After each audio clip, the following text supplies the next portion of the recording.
એ દિવસે હું શિક્ષકના ઘરે એકલો હતો. મારા શિક્ષક મોજીલા અને ખૂબ જ સુંદર હતા.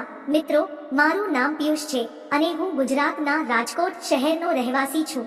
હું તમને મારા અને મારા ટ્યુશન ટીચર વચ્ચે બનેલી મસાલેદાર ઘટના કહેવા જઈ રહ્યો છું.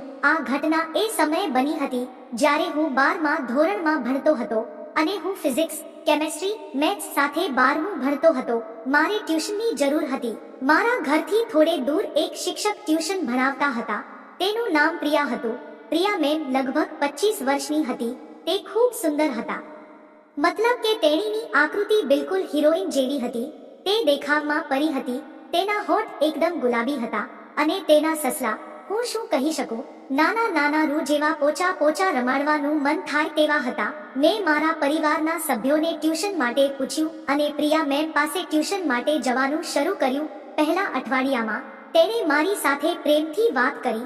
પછી અચાનક, મને ખબર નથી કે તેને શું થઈ ગયું, તે ચીસો પાડવા લાગ્યા. કદાચ તે મારા ગણિતને કારણે ગુસ્સે થવા લાગી, કારણ કે મારું ગણિત બહુ ખરાબ હતું. હું અન્ય વિષયો યાદ રાખતો હતો, પરંતુ હું તેમને ગણિતમાં યાદ કરી શકતો નથી. તેથી તેણે મને ઠપકો આપવાનું શરૂ કર્યું. હવે શિક્ષકે નક્કી કર્યું અને બીજા વિદ્યાર્થીઓના 1 કલાક પહેલા મને બોલાવવાનું શરૂ કર્યું. તેણે ધોરણ 11ના પ્રશ્નો હલ કરીને મને ભણાવવાનું શરૂ કર્યું. આ થોડા દિવસો સુધી ચાલુ રહ્યું અને તેમના પ્રયત્નો ફળ આપવા લાગ્યા. મારું ગણિત પણ સુધરવા લાગ્યું. પછી એક દિવસ એવું બન્યું કે ધોરણ 11ના એક વિદ્યાર્થીની બર્થડે પાર્ટી હતી અને બધા વિદ્યાર્થીઓ તેના ઘરે ગયા.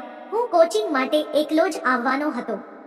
મેં મેડમના ઘરે આવીને બેલ વગાડી અને થોડીવારમાં પ્રિયા મેમ બહાર આવી. તેણે દરવાજો ખોલ્યો અને હું અંદર ગયો. તે દિવસે મેમે સફેદ ટી-શર્ટ અને કેપરી પહેરી હતી. તે ખૂબ જ સુંદર લાગી રહી હતી.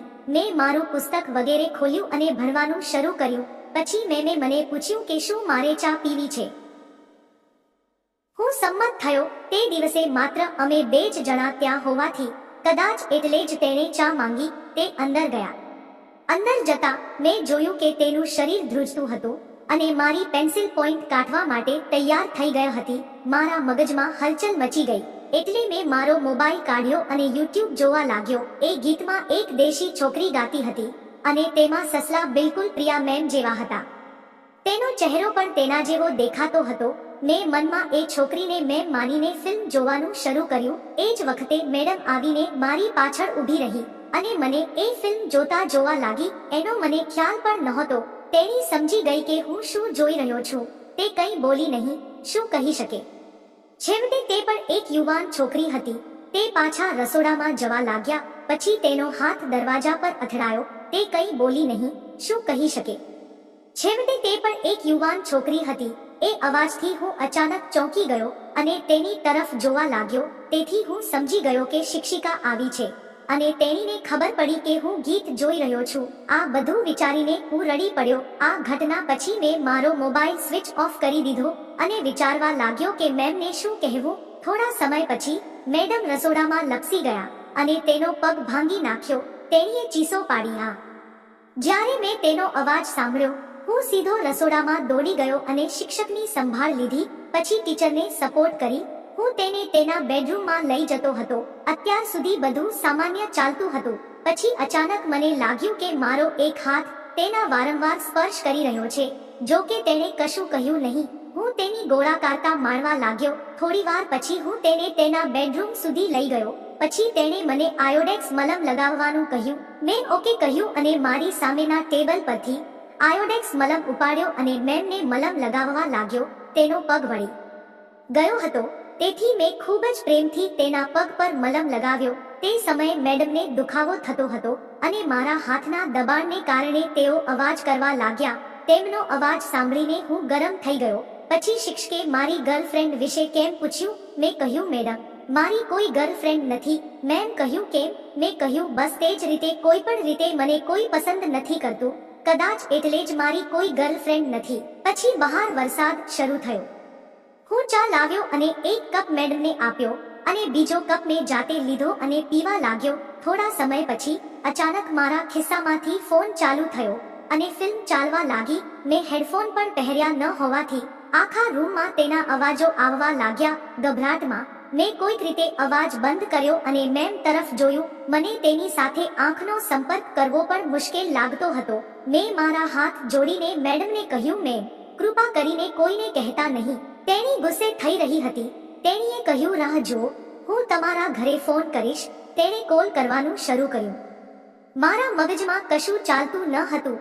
મેં તેને ઘણી વાર સોરી કહ્યું, પરંતુ જ્યારે તે સંમત ન થયો ત્યારે મેં આગળ વધીને એક મોટું ચુસ્ત આલિંગન આપ્યું અને મેમના હોઠ દબાવી દીધા. મેડમ ગભરાઈ ગઈ અને મારાથી મુક્ત થવાનો પ્રયત્ન કરવા લાગી.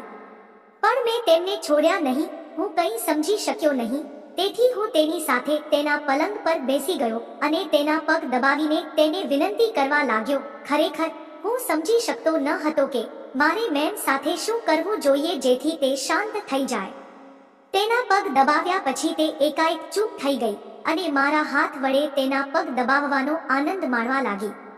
થોડા સમય પછી તેણીએ કહ્યું, તું આ સારું કરી રહ્યો છે. તારા દ્વારા મારા પગ દબાવીને મને સારું લાગે છે. અગાઉ પણ વિશ કરવાને બદલે આવું જ કરી શક્યો હોત. મેં જોયું કે મેડમ થોડા ખુશ થઈ ગયા હતા. મેં તેના પગને વધુ જોરથી દબાવવાનું શરૂ કર્યું. મેં અચાનક કહ્યું, શા માટે તે મને ચુંબન કર્યું? મેં કહ્યું, હું તમને ખૂબ પસંદ કરું છું મેડમ. તેથી જ મેં તે કર્યું. તે મારી સામે જોવા લાગી અને બોલી, અહીં જો. તું શું કહી રહ્યો છે? મેં તેની સામે જોયું. તે મારી આંખોમાં જોવા લાગી. પછી અચાનક મને ખબર નથી કે તેને શું થયું કે તે કહેવા લાગી, મને કહે કે તું મને કેટલી પસંદ કરા છો. આ વખતે મારી ફાટી ગઈ હતી. તેથી હું કંઈ બોલ્યો નહીં. પણ મેં તેની આંખોમાં મારા માટેનો પ્રેમ જોયો.